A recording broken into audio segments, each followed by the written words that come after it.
ఉంటుంది. మీకు గూడా మీరు చెప్తున్నప్పుడే నేను కనెక్ట్ అయ్యా. అది ఆ విజువల్స్ కనిపించినా, ఈరోజు నేను ఇక్కడ ఉంటా అని నాకు తెలవదు.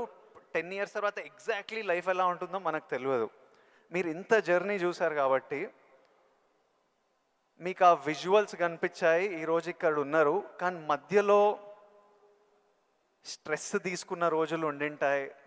డౌట్ పడ్డ రోజులు ఉండింటాయి. ఇట్లాంటివి మీకు ఏం జరిగింది? దాన్ని ఎలా డీల్ చేశారు?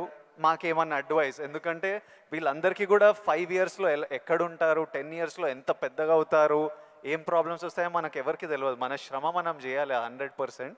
బట్ ఎమోషనలీ, మెంటలీ, సైకలాజికలీ ఎలా ఉండాలో I think there is no better than this man and his journey. ఎవరి లైఫ్ కేక్ వాక్ కాదండి. అండ్ ఏది కూడా దేనికి కూడా షార్ట్ కట్స్ లేవండి.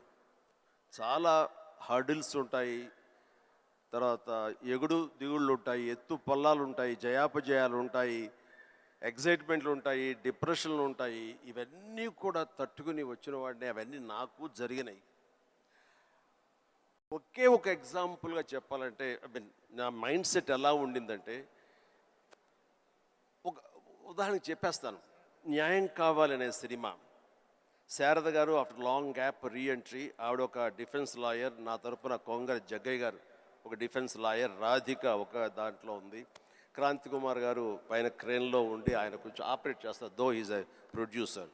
అండ్ 300-400 మంది, ఇప్పుడు ఇక్కడ ఎంతమంది ఉన్నారు ఈ హాల్లో అంతమంది జూనియర్ ఆర్టిస్ట్ తోటి ఉంది.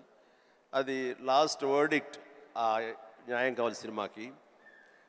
సో అందరూ రెడీ ఉన్నారు, నేను బయట ఉన్నాను. అసిస్టెంట్ డైరెక్టర్ వచ్చి పిలిచిన తర్వాత గబగ వచ్చేస్తే నా బోన్లో నేను నుంచున్నాను. అందరూ ముందు ఆయన, ఏంటంటే మేము కూడా పిలవాలా, వచ్చి ఇక్కడ పడి ఉండారా మీరు, ఏంటంట అప్పుడే సూపర్ స్టార్ అనుకుంటున్నారు మీరు, ఏమన్నా ఉండండి, ఇది పెద్ద పెద్ద యాక్టర్లు లేరా, జగ్గయ్య గారు, శారద గారు అనేసరికి ఒక్కసారి గుండె పిండేసేట్ అయింది విజయ్. ఇందులో నా తప్పే ఉంది, బయటే ఉన్నాను, ఫ్లోర్ బయట, వాళ్ళు పిలిచారు, వచ్చాను, కూర్చున్నాను, ఇందులో తప్పేంటి, ఎందుకు అలా అరుస్తాడు, పైగా క్రెయిన్ పైన ఉండేసరికి ఆయన అరుపులు అందరికీ వినపడుతున్నాయి. అలాగే కామ్ అయిపోయాను. ఆ రోజు మధ్యాహ్నం భోజనం చేయబుద్ధి కాలేదు. సాయంత్రం ఇంటికి వెళ్ళిపోయిన తర్వాత నా ల్యాండ్ ఫోన్ వచ్చింది. నేనే క్రాంతి కుమార్ని మాట్లాడుతున్నాను. చెప్పండి సార్.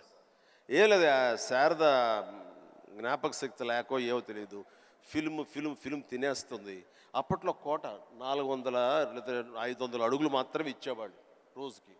ఆయన స్ట్రెస్లో ఆయన ఉన్నాడు, ఆయన కోపాన్ని దాన్ని నా మీద చూపించుకున్నాడు. బట్ అది కాదు నన్ను ఎంత నిర్వీర్యం చేస్తుంది, ఎంత డిప్రెస్ చేస్తుంది, ఇంతమంది ముందు నేను ఎంత అవమానానికి గురవుతాను అనుకున్నాను. కానీ ఆయన అన్న మాటలు, అవమానం అన్నీ పక్కన పెట్టి ఒక్క మాట మాత్రం నా మైండ్లో ఉండిపోయింది. అప్పుడు మీరు సూపర్ స్టార్ అనుకుంటున్నారా అని. ఎస్, అవి చూపిస్తా. ఆ ఒక్క ముక్క మాత్రం నా మైండ్లో, నా మదిలో ఉండిపోయింది. కసి పెరిగింది. ఈ అవమానాన్ని, దాన్ని ఆయన మీద రెవెంజ్ తీర్చుకునే కంటే కూడాను దాన్ని నేను ఎదుగుదలకు నా స్టెప్స్గా నేను వాడుకున్నాను. ఇది వాస్తవం విజయ్. ఇలాంటివి చాలా జరిగినాయి. నా అవమానాలను కూడా నాకు అనుకూలంగా మార్చుకున్నాను. అందుకని నా ఎవరి మీద ద్వేషం లేదు.